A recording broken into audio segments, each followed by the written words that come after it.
Alvise Avati. Thank you.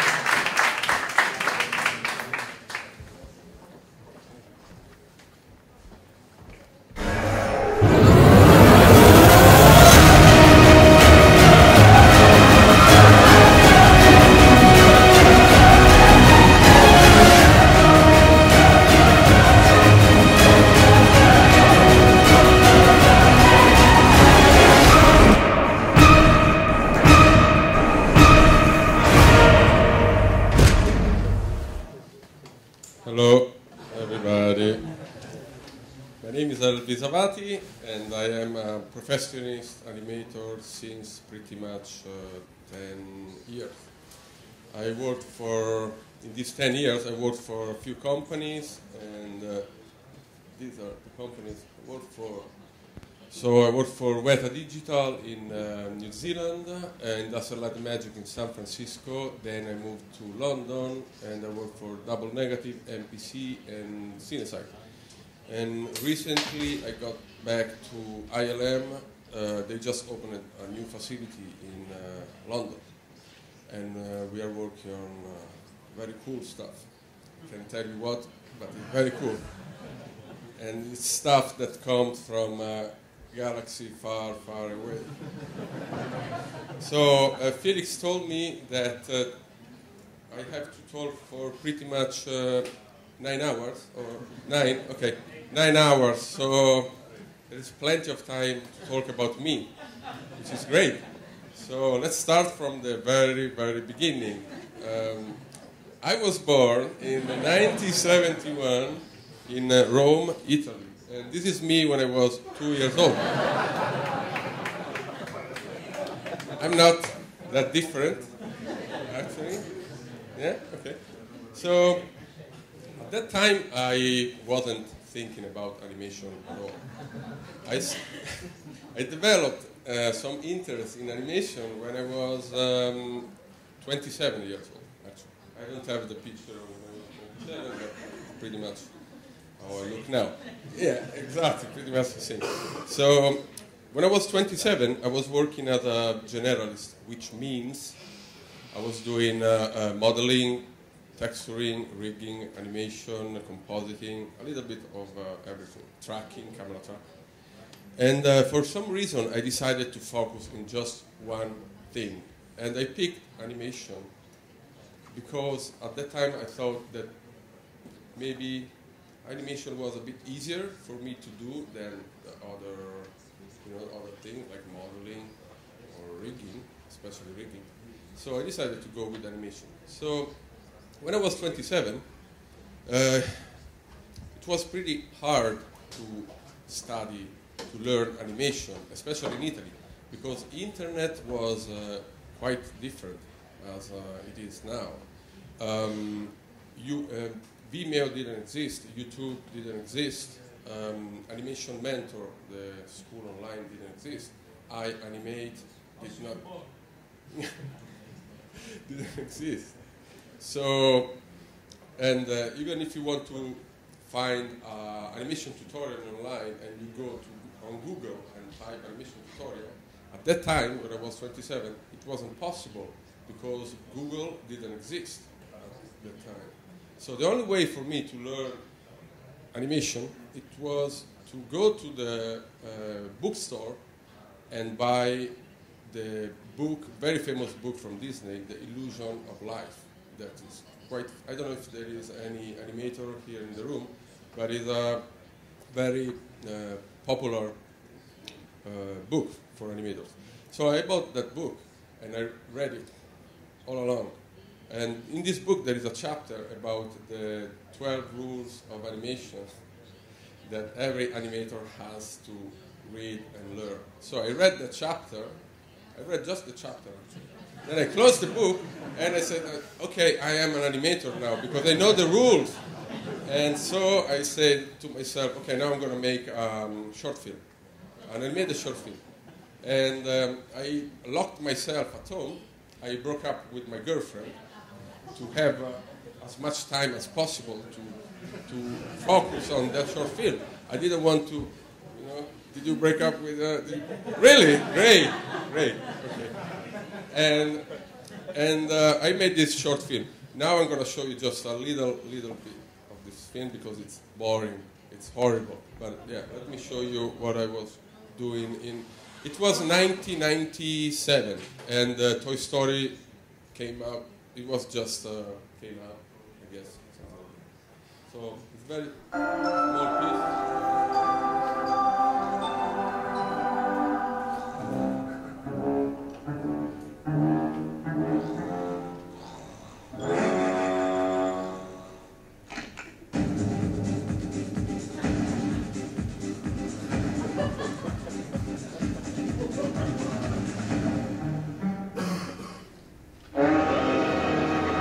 Okay, it's enough. So, as you can see, I wasn't an animator. I was just a guy who learned a bunch of rules, like, you know, everybody knows the 12 animation rules, which are squash and stretch, anticipation, timing, staging, and I don't remember the other, but everybody knows them. Everyone, I'm sure that he knows them. So, and it was pretty horrible stuff, but I thought that it was great. So I wanted to get some feedback from a professionist animator. I wasn't a professionist animator at that time. So the only way to get feedback at that time, it was to submit your work to a mailing list called CG Char. I don't know if it exists anymore, but in this mailing list, there were a few members coming from big companies, like Disney or maybe Pixar, I don't remember. Anyway, I sent my little shit, and I was waiting to get some feedback. In the meantime, I received a phone call. So the phone rings, and I pick up the phone, and it's a guy speaking in English, and he says something, but I couldn't understand because I couldn't speak any English at that time. Zero. Even now, I know. But so I pick up the phone, and this guy, Alvise, Canada, Epic Games. Okay, I hang up the phone because I was so embarrassed that I couldn't understand the word. This guy called me again, so the phone rings up again, and I don't pick up the phone. This guy sent me an email the day after, and basically this guy was a guy from Epic Games in Canada, which is a company who at that time was working on a Unreal Tournament video game.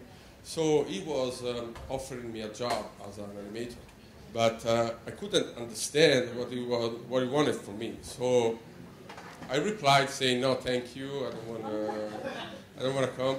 And at that time, I was 27, 28, and I wasn't ready to leave my country. I was young. I mean, 28. You are still young. You have plenty of time to enjoy, you know, the life with your family and shit like that. So, okay. In the meantime, I got some feedback from CG Char, and it was fucking bad feedback. Oh my God, they destroyed the short film I made. They said that I wasn't an animator, that was crap, and etc., etc. So I decided to give up with animation. I decided that I wasn't good enough. So I got back doing modeling, rigging, texture, and shit like that. And, oh, sorry, no, okay. And great stuff like that, like rigging. And it took me 4 years to think about trying again with animation. So when I was 31 years old, I decided to try again with animation. So I locked myself at home. I broke up with my girlfriend, which was another one, and I decided to do animation tests. This time I didn't want to get any feedback from anybody. I just wanted to do the test and whatever, how they're going to look. Who cares? I'm going to do this test. And it took me like more than 1 year, actually, and to make these. And I made quite a lot of tests. And now I'm going to show you just one not because it's any good. It's just because it's the only one that I found on my hard drive.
Thank you, but it's crap.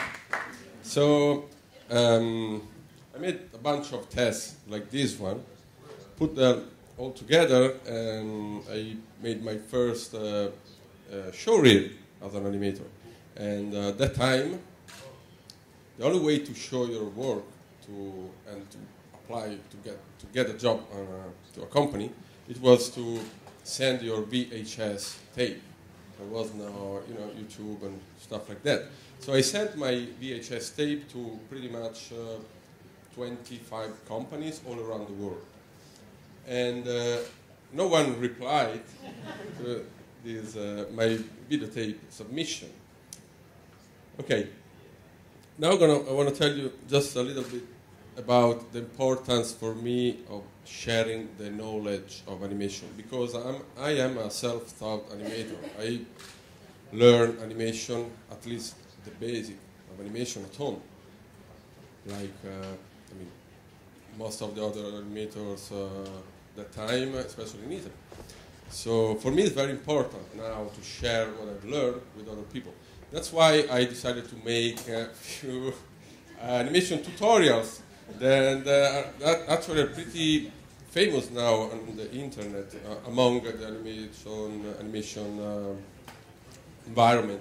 So I'm going to show you now just one tutorial, and it covers the basic of the animation, which is the bouncing ball, and which is a test that every animator has to make when he wants to learn the rules of animation. It's short.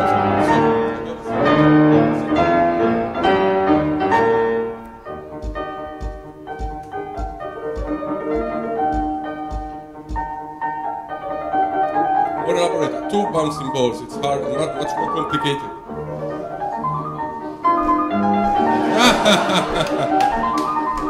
I'm a very funny guy, I know. So, okay. Sorry, I apologize. Let's get back to the showreel and etc. So, yeah, I made my first showreel, and okay, let me tell you something about the showreel. A few months ago, I was working for Double Negative before going back to ILM in London, and I was working on Hercules. As a part-time job, I was watching showreels from animators, because companies like Double Negative, ILM, Cinesite, they receive hundreds of reels every month. So a supervisor can't watch all of them. So people like me have a look at this showreel and try to help out. So I was watching these reels, and I've noticed that a lot of animators, even if they apply for a job to a company like Double Negative, which is a creature animation company, they do creature animation, digidouble, stuff like that. But most of these reels were basically just character animation and acting. You guys know the difference between character animation and creature animation, yes.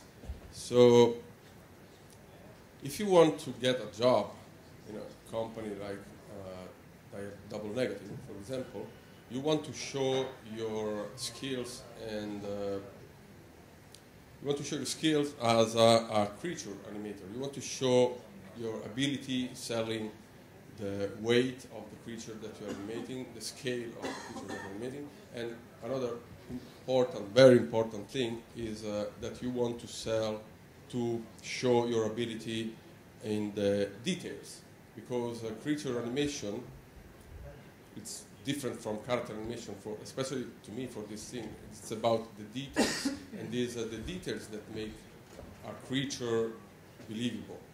So, okay, how do you get the details in your animation? Video reference is a very good way to add details when you are animating a shot. But I found in all these years that video reference is great, but you should use video reference. That's my personal point of view. You should use video reference after the blocking stage, because animation is freedom, is creativity. It's just close your eyes and imagine whatever your creature could do. But if you start blocking your shot based on a video reference that you should, like using your body, for example, yourself, you end up having yourself wearing a suit that is like a monster suit. So you're going to end up having the monster moving exactly the way you are moving. But you are not a monster. You are not a creature. So, well, I am, yeah, kind of. So I think it's important that you start blocking out your animation without watching any reference, because you have otherwise you miss the possibility to grab your animation, the rig, and like get the arm control and drag it, bring it, set your character in a pose that could be impossible if you try to do with your body. So it's important to be free and try to do what you couldn't do with your body. Eventually, when you're happy with your blocking, then you should reference, and so you can understand how all the body mechanic works for a specific action, and you can add all the details that are very important in creature animation. Another thing that I've noticed about the show reels for animators is that most of these guys use a locked camera, just one camera locked, and with the guy like acting, doing whatever he has to do, which is something that is very hard. It's hard even for experienced animators to make a good animation with a still camera, full figure. Because if you think about it, I don't remember any movie that has a shot with a locked camera, with a creature or whatever. I mean, camera moves most of the time. So why you want to make your life complicated? Try, especially if you're doing a test at home, try to move the camera. Try to make your shot look cool. And the locked camera doesn't help making a shot look cool. Actually, the camera, I've learned it at WETA, is one of the most important things for a shot. Is the first character in the shot. It comes before the character that you see. Because camera work can make your shot, it can make your animation look great, even if your animation is so-and-so, and it can destroy your animation, even if your animation is great. So the camera is very, very important. Now, I get back to my story about my show reel. So I put all these tests I made together and I sent it to 30 companies all around the world. And nobody replied, but yeah, actually one company replied, and this company was WETA Digital. So they sent me an email asking me if I was interested in working on King Kong, a new new at that time Peter Jackson movie. So I replied straight away saying, oh my God, that's great, thank you so much. Yes, of course, or King Kong.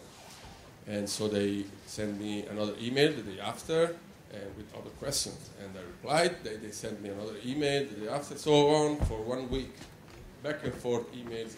So after 1 week, they finally asked me the main question when you are negotiating for a job, for a contract, which is how much you want to come here and work for us. And I replied with a number of money. I don't remember how much was it, of course, but it wasn't too much. And for some reason, for the first time after 1 week of this back and forth of emails, they didn't reply. They disappeared. So I said, oh, okay, let's wait 1 day, 2 days, 3 days, 4 days, 5 days. Oh shit, they're not replying. I was a bit nervous. I remember I was constantly checking my email every hour in the day, every hour in the night. I went to the mobile phone store to buy a BlackBerry to be able to check email when I was at home. Nothing, no email.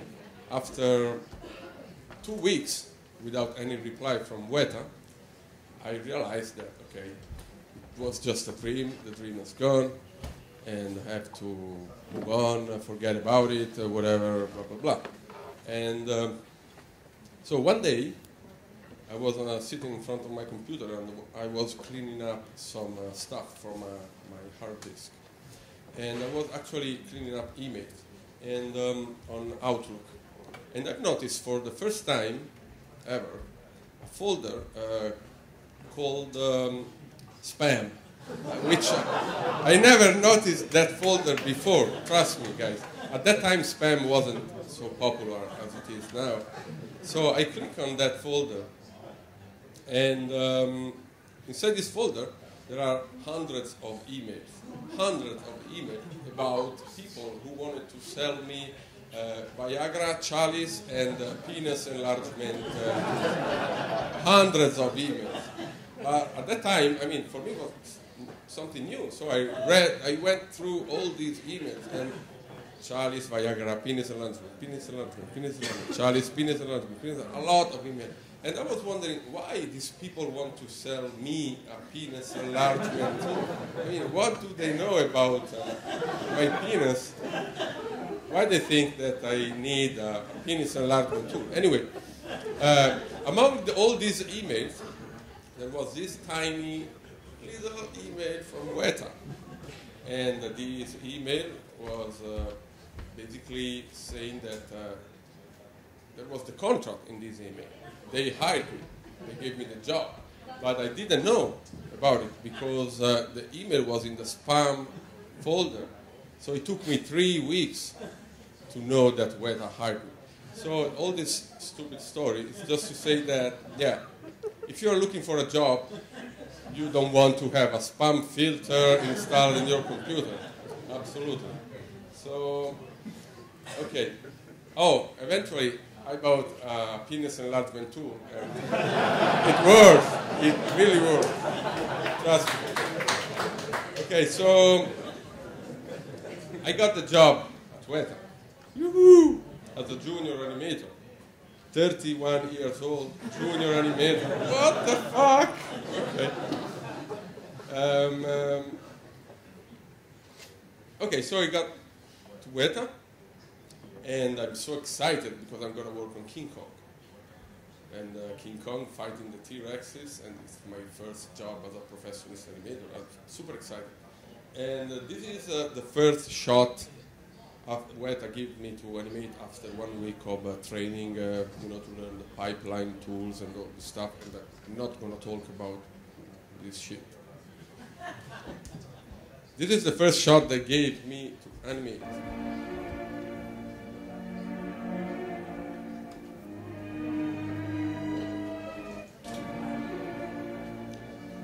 So, no King Kong, no dinosaurs, mosquitoes. There are just a bunch of mosquitoes.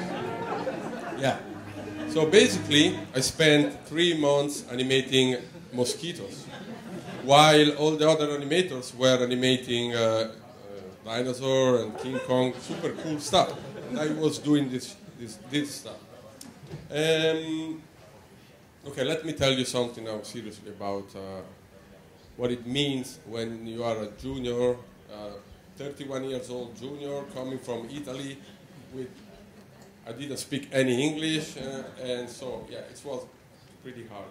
The first thing I realized, it was that you have to work harder than anybody else in the company.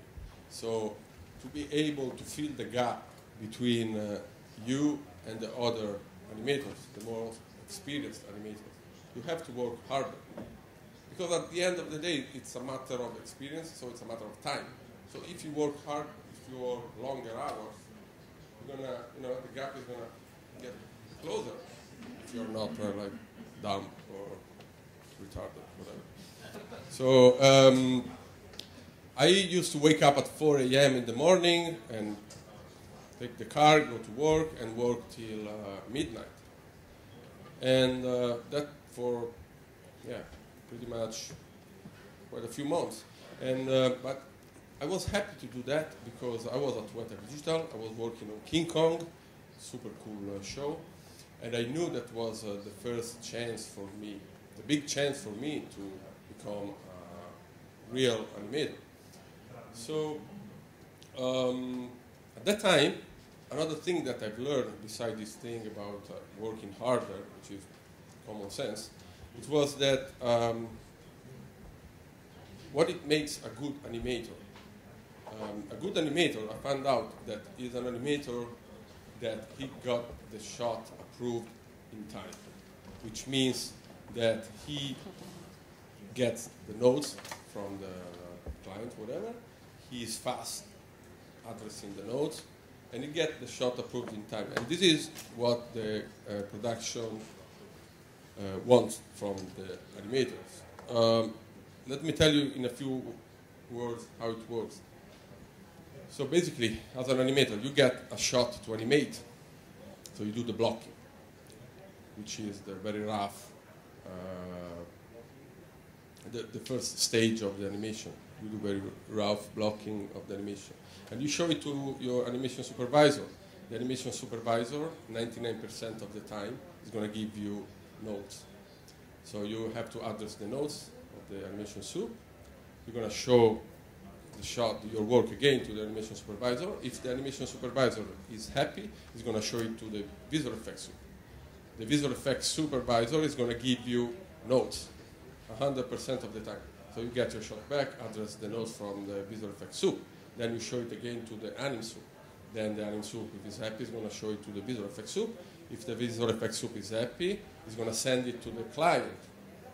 Most of the time, the client has a visual effects soup from his side. So the visual effects soup from the client side is going to have a look at your work, and it's going to give you notes, for sure.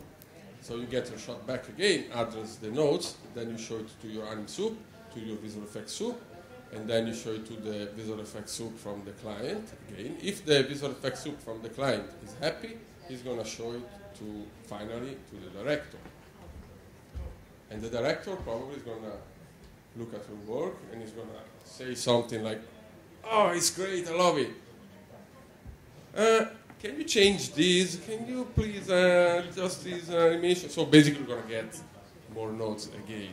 And this is something that you have to deal with as an animator. You're going to get hundreds of notes all the time. A tsunami of notes.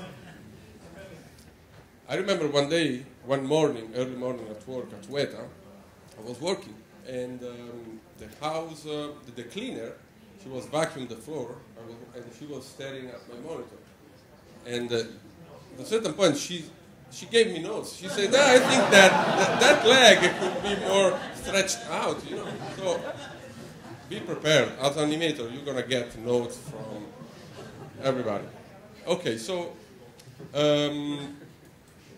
I got to WETA, and yeah, I spent 3 months animating mosquitoes. Then the animation supervisor, who was Eric Layton at at that time, a guy from Disney. You know him, right? And he came to me and he said something like, Alvise, I'm going to give you, you want me to start from the beginning? You sure I can do it? And he looked at me and he said, Alvise, I'm going to give you your King Kong shot, the first one. And I was so excited. Oh my God, after 3 months of mosquitoes, I'm going to animate a real King Kong shot. And I ran to the bathroom and I cried because I was so happy. And this is the first King Kong shot that I have animated for King Kong.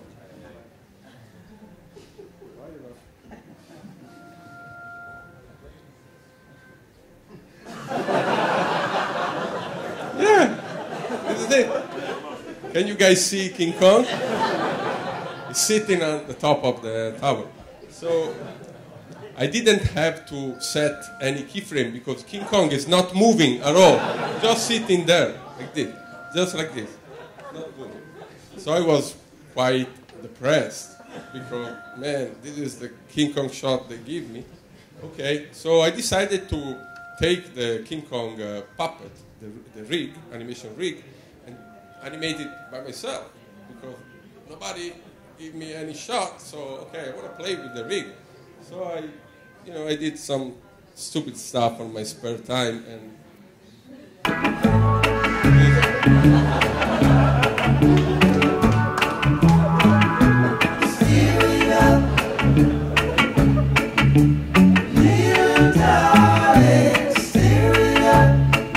okay, it's a loop.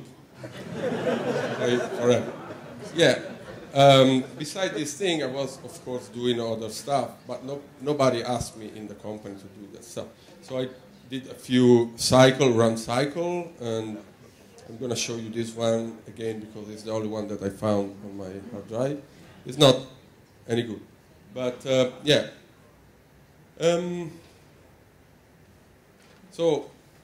But I was sure, I don't know why, but I was sure that I could have another chance, one chance to prove that I can be better than animating mosquitoes. And one day the animation supervisor comes to me again and he says something like, Alvise, I'm going to give you another King Kong shot. Me. I don't remember you giving me any King Kong shot before, so I don't know why you say another one. It's going to be the first one. So he gave me actually a real King Kong shot this time, a real one. And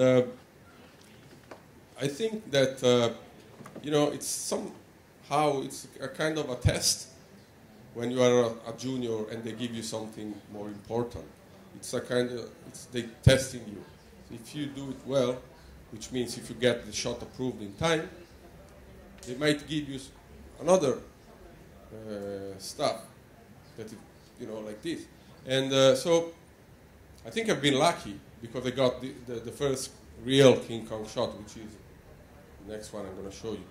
I got lucky because I got the shot approved in time. So production was happy, and they gave me another one, and I got another one approved in time, and then another one, etc., etc.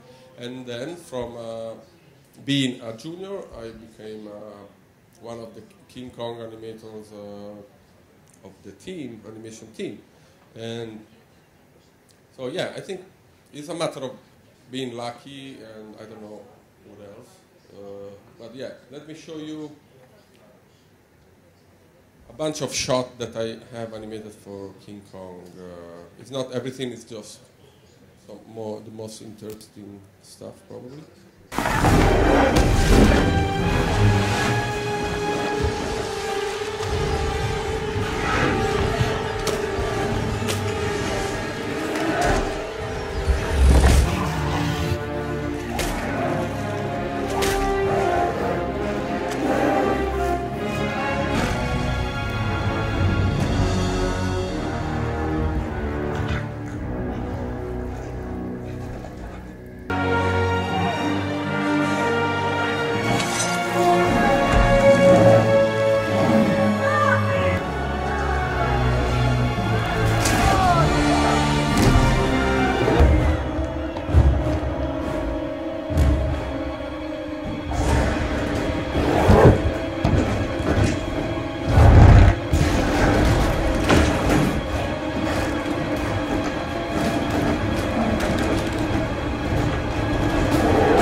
Okay, so let me tell you something. I don't have to. Really, you don't have to. So, one more thing about, yeah, I already told you that I didn't speak any English at that time. And it turned out to be a good thing, actually, because nobody asked me to, go out for lunch or go out after work for beers or stuff like that. So I was working all the time, day and night. I didn't have any friend pretty much for maybe 1 year or something, which is good because I focus on my work. And I remember one day, the animation, we were at dailies, all the animators and the animation supervisor. And the animation supervisor was giving me some notes about the mosquito stuff. And I couldn't understand what he was saying, so eventually I asked him, just in person, me and him, sorry, I didn't understand, what do you want me to do? And he said, Alvise, you have to make fly the mosquito from screen left to screen right. Okay.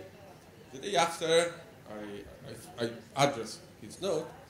The day after we had dailies, and I showed my work, and I realized that he said he wanted actually to have the mosquito fly from screen right to screen left. So basically the opposite of what I got. So my English was pretty bad. This is me with Peter Jackson during an animation review. Yeah. Okay, so after, he didn't like the mosquitoes that I was animating, so he beat me on my shoulder and my neck. And so after King Kong, we at WETA worked on a few other projects. Not a small budget project, but not as big as King Kong. We worked on the Water Horse, and actually Marco Di Luca, who is here today, he modeled the main character.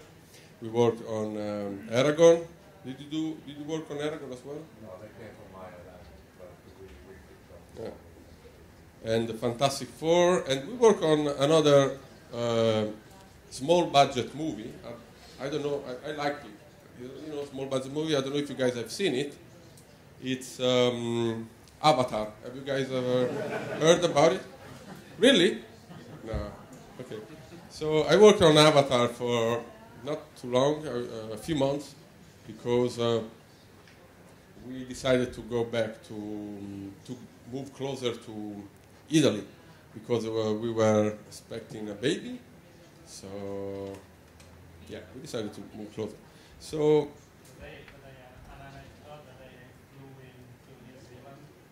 the day I flew into New Zealand to start working on Avatar, I went to his goodbye party.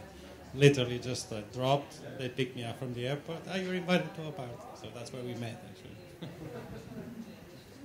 Okay, so I worked on Avatar for a few months, and I had the time to block out a couple of sequences.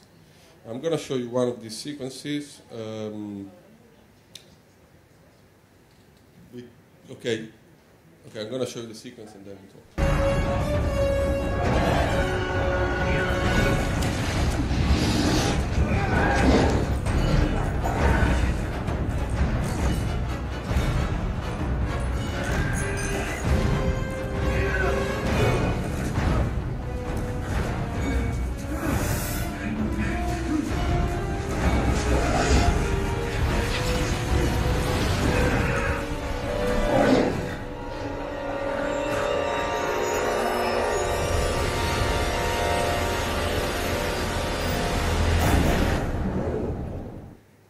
Okay, I worked on another sequence, but I don't want to go. Oh, okay, this is me and James Cameron. This is me and James Cameron. So, okay, I worked on that sequence, and I block out the sequence. Then the sequence usually get split in shots, so different cameras. Every shot has a camera, and every shot, I mean, they give every single shot to animator, and the animator is gonna clean it up, make it work properly, and etc., etc. So what you have seen is not exactly what I did. I blocked out pretty much the main performance of the Thanatos. Avatar has been a very tricky show because for animators, not everybody was super happy because there is a lot of creature animation, but there is a lot of motion capture because all the creatures are keyframed. But the Navi, the tall blue aliens, they are motion capture. And Avatar have a very good motion edit department, but since these Navi, this character, have a very long tail and long ears, so a lot of animators had to keyframe the animation for tails and ears, for a lot of characters, for a lot of shots, while other animators were, keyframing the creatures and cool stuff. Kind of the same I was doing for the mosquitoes, but it's something that unfortunately you have to do, especially if you are, like junior or you just arrived into a company. I'm not going to show you the other sequence because I worked on it, and then we left. Me and my wife went to San Francisco, and I went to the cinema to watch Avatar for the first time after 1.5 years. Pretty much, I was here in London, and I realized that James Cameron cut the sequence that I blocked out. And in this picture, he's telling me, Alvise, I just cut your sequence out. So that's why I'm showing you the picture. So, okay. Did I tell you already about the importance for me to share the knowledge of animation? I remember. Well, in case I didn't tell you, yeah. Okay, I'm going to show you another tutorial. This is important because it's about reference. We talked about reference before. And it's very important when you shoot reference and using yourself as the actor, that you must be as much natural as you can. Otherwise, it's not going to work. So this is a very short tutorial about how to use references.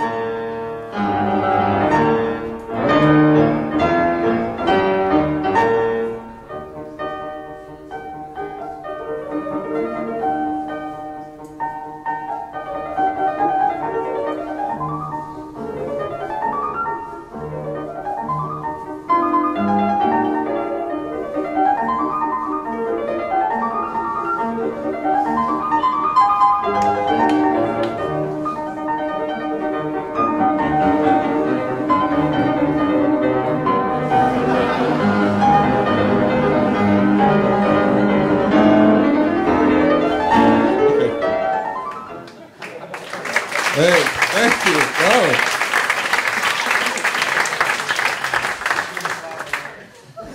Thank you.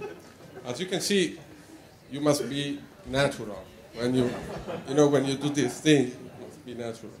So, okay, we left WETA, and I went to work for for Industrial Light and Magic in San Francisco, and I worked on Transformers 2. Michael Bay movie. And yeah, I'm not going to talk about Transformers or ILM, but I'm going to show you a bunch of shots that I worked for that movie, and I'm going to show you a bunch of shots I worked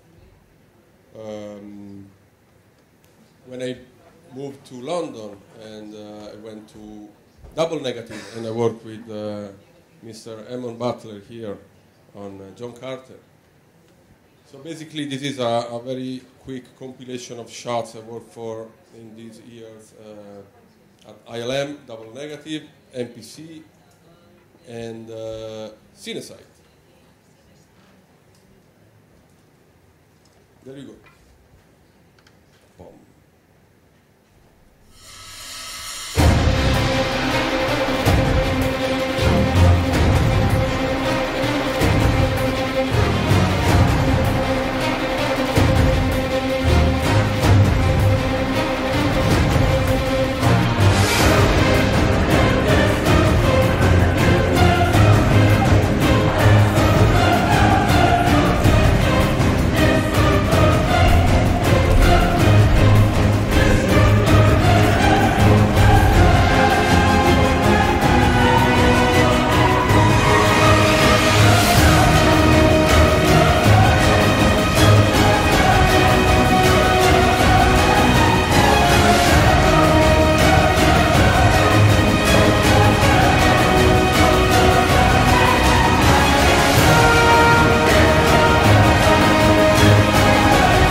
Okay, so this was a bunch of stuff I made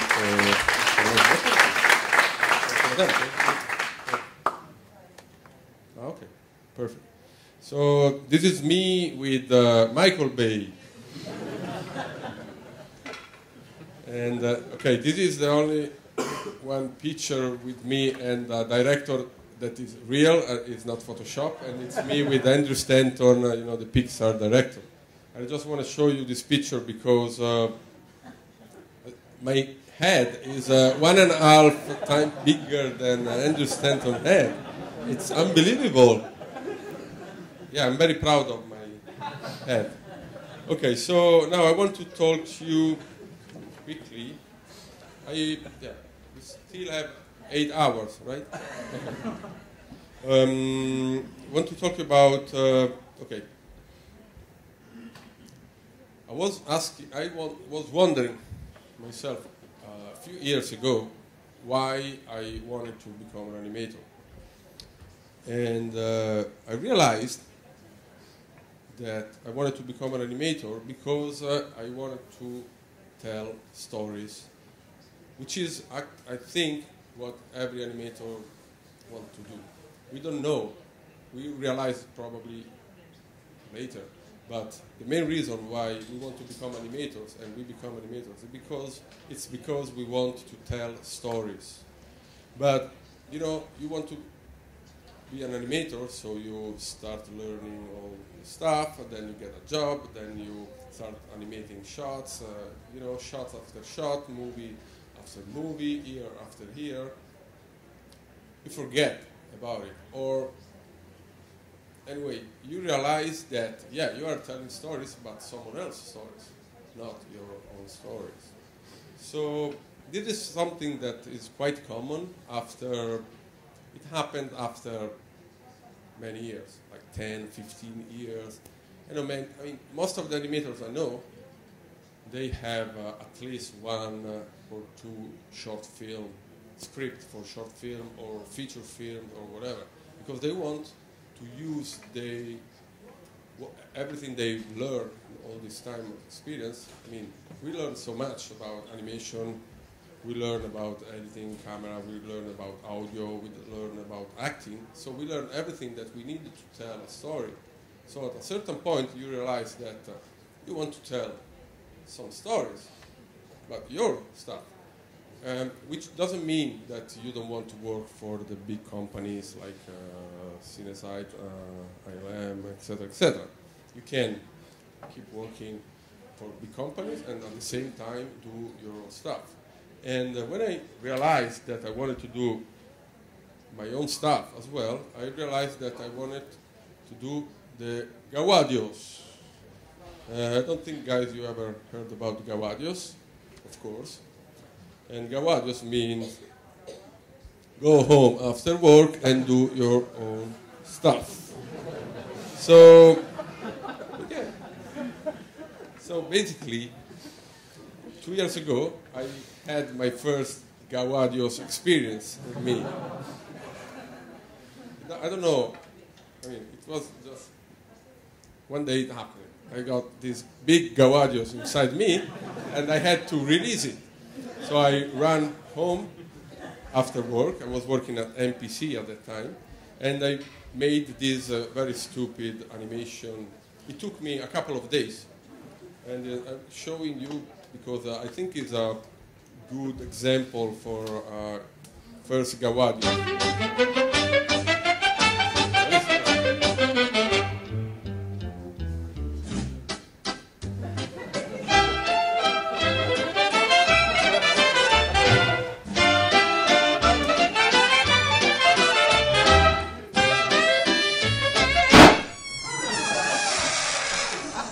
Okay, so I mean, this is not King Kong, this is not Avatar, this is not Transformers, it's nothing. I know, it's horrible.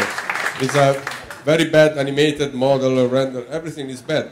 But I enjoyed a lot doing it because I unleashed my creativity.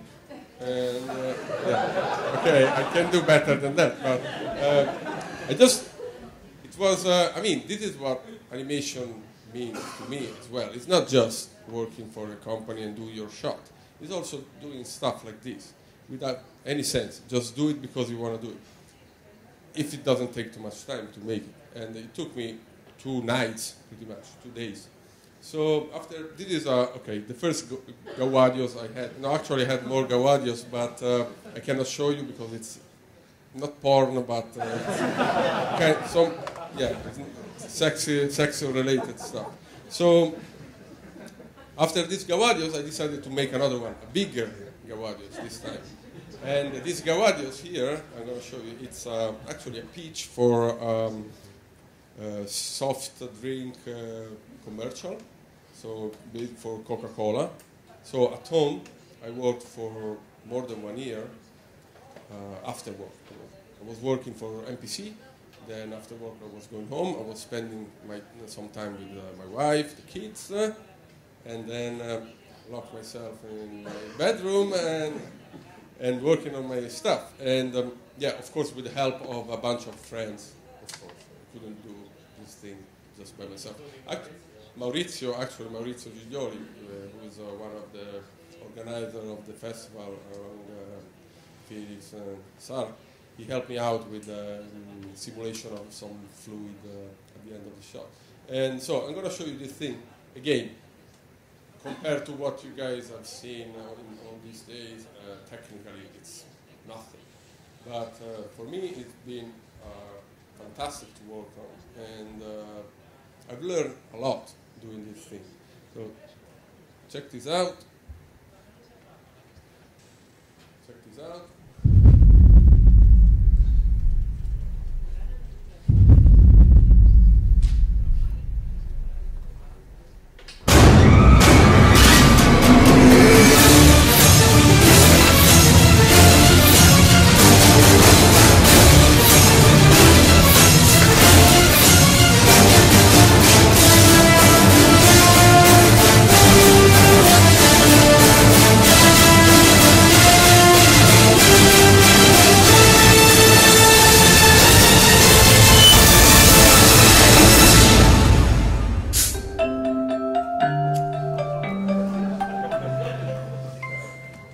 Okay, so this is the second example of. Thank you. This is the second example of Gawadios, and as I said, these Gawadios took me 1 year of my spare time. And after this one, I decided to make another one, a bigger one this time. And I learned a few things working on this one.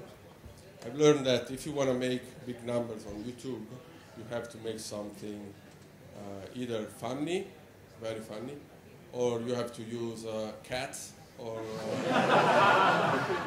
Chuck Norris, or books. So I wanted to use a monster because I love monsters. I think that I'm kind of okay animating monsters now after 10 years. So I wanted to make a monster, use a monster as a main character of my new short film. And I wanted to make another fake commercial. So I knew that I wanted to use a monster, a very violent monster killing people, and but you know you working on your spare time, so you cannot afford to create photorealistic human beings at home on your spare time without any money. So I decided to put these human beings inside astronaut suit. So you don't see them, but you know that inside the astronaut suit there is a human being. So okay, I have this monster killing, I want this monster killing these astronauts on the moon, because the moon was a perfect set because of the astronaut. So I had basically the rough idea on my mind. So I was thinking about, yeah, okay, this astronaut on the moon, this astronaut is stopping the flag on the ground, monster come in, they start killing the people, the other astronauts, one is running away, is trying to reach the camera, that in the meantime the camera is pulling back, so the monster grabs the last astronaut, is smashing on the ground, the camera stops and it reveals that there is a fourth astronaut hiding behind a rock. So everything was perfect. It was working great. I just need to find a punchline, a joke, yeah, to make it funny, because I knew that it was very cinematic, you know, violent and everything, and epic, but I needed a joke. And to be honest, I don't know how the fart joke came out. I was just standing like this, and somehow the fart, not from my back, the fart just came out of my mind, not from my. And so I thought, okay, this is a nice idea. So I ran. I wanted to make an animatic, which is the first thing that you make when you want to test your idea, if your idea works. So I drawn the animatic very quickly. I cut it together with Final Cut, and I watched the animatic for the first time. No, actually, it took me a few hours to find the perfect fart sample to use for the animation. I've downloaded hundreds and hundreds of farts, and I had to listen to them. I mean, yeah, but I found the perfect one because it's very elegant but funny at the same time. So I put everything together and I played the animatic for the first time, and I at the end of the animatic, when there is the fart, I laughed, and I was surprised because I laughed at my own joke that I knew. How is it possible that I'm laughing at my own stuff? And I played it again, and I laughed again. So I said, oh my God, I must be idiot. And I played again, and I laughed again for 3 times. So I decided, okay, this must be really good. At that time, I was working for Mr. Hammond Butler here at Cineside. He was, and still, he's the head of animation there. So I decided to show him the animatic just because I wanted his opinion. I mean, he's a legend in animation. Yeah. If you really want to have some feedback, you go to Hammond Butler. He got all the experience and the work. And so I showed him the animatic, and he laughed. He watched it and he laughed a lot as well. So, okay. 1 week later, he asked me if I was interested in making the short film Beans with Cinesite. He would be the producer and I'd be the director. I said, my God, it's crazy, unbelievable. Yes, of course. So we started working on it, and I must tell you that he's been not just a producer, because he's actually been a co-director, because while I was very busy animating the monster and the guys, and especially I spent a lot of time with the camera, because I wanted the camera to work well. So he was looking after everything else, rigs, the compositing effects, the audio. He actually made also the pack shot at the end of the shot. So he helped me out a lot. He actually co-directed the shot with me. And yeah, so we put this video online, and the 16th of December 2013, and after 1 month, no, after 1 week, we got like 1 million, I don't remember exactly more, 1 or 2 million. Totally unexpected. Totally unexpected.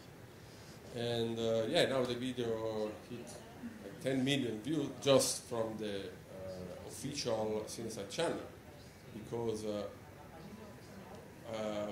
I'm not counting all the clones or the copies that are around the internet, and I'm sure that it's at least 5 million, 6, 7 million more.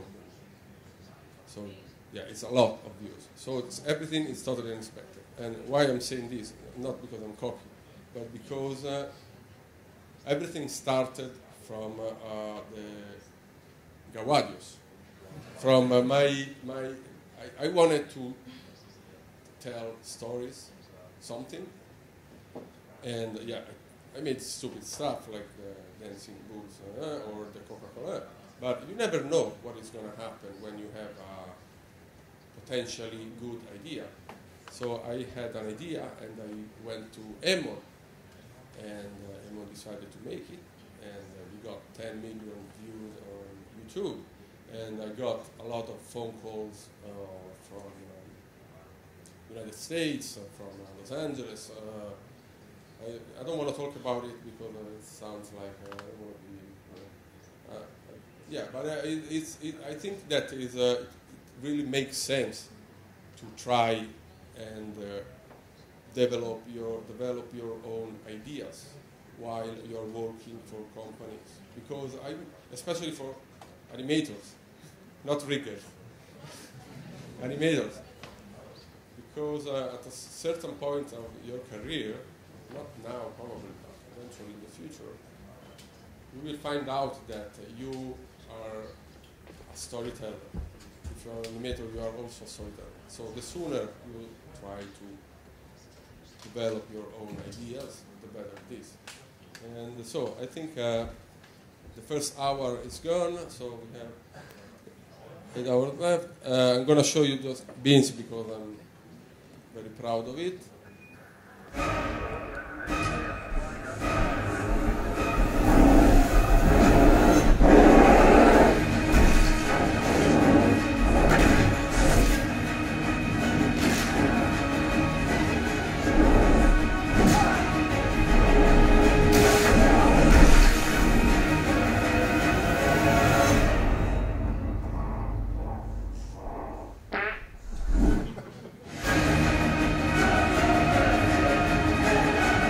Thank you very much. Thank you, really.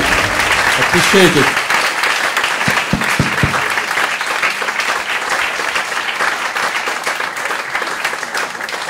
See you in 15 minutes for the second part. Yeah.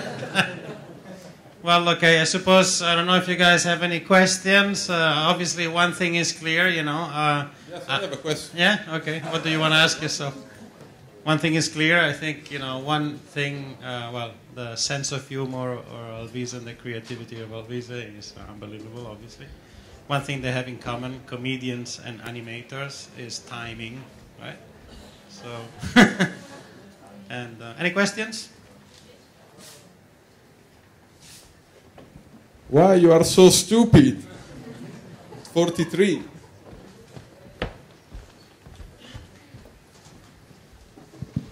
Hello? Hi. Hi. Thank you for the talk. It was very funny. Thank you. Yes. I was wondering, when you start animating, how do you get those models? Because if you know something about 3D, that's okay, but maybe you want different things and creatures, and how do you get them? Because that's actually something that I was supposed to talk about, but I forgot. yeah, but the free models are so, you see all of them everywhere, and if you don't know how to make them, you start working with the rig, and then you don't know anything, you never finish them. My experience is a little bit out of date because when I was a junior, it was different, and there was not so much competition as it is now. But I think now, if you want to make a show reel, a good creature animation reel, and you want to use, of course, good creature rigs, which is very hard to find on internet, I think you have to ask someone. Yes, if you have a friend that is a good rigger or whatever, you have to ask him to make a good rig for you or something like that. Yes, me, yes. Yeah, exactly. I mean, there is no way out. I've seen a lot of nice animation tests, creature animation tests, using very bad rigs. Actually, there is kind of this is a good introduction to something else. I recommend you guys go and see the presentation from Post 23 downstairs right after this, right? Then there's Godzilla, and we close. That's the end. Also, because Post 23 has something that could answer this sort of thing as well. You know, maybe I don't know if they're going to present this officially or not, but that is definitely something as a service they're building exactly to answer this question. So it's very, very interesting. I think if you're a student and you're looking to animate something, one mistake that I see a lot of is people will animate a realistic looking rig that they've downloaded in a cartoony style, or the opposite. They'll get a cartoony rig and try to animate in a different style, and then it just doesn't work. So, you know, if you want to do something realistic, find something that looks realistic, and then use reference. And and always show where what your reference is and what your starting point is. But there are more and more companies now that will actually sell you rigs if you dig deep enough on the internet. They may not be finished and have skin and texture and fur, but they'll look fairly realistic.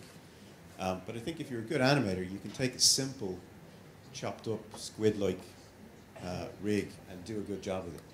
And a good animation supervisor will be able to tell if you can animate that. Yeah. Is it true that they need to someone to see that they ask for final look? Years before, they liked to see anything, but now I was told that they ask for very nice looking renders with the animation. I don't understand why. No, I don't think so. Most of the show reels I've seen so far, they are just play blast, or if you are a junior, of course, if you don't have experience, play blast is more than enough. Absolutely. That's what I was thinking. Yeah. Or maybe a play blast with motion blur, but just a play blast without texture. It doesn't have to be like a final comp. Absolutely. Yeah. Okay. Thank you. Thank you. Just avoid that company that asked you. All right, guys. I think it's good. So you guys have time to go and see Post 23 downstairs. Thank you very much.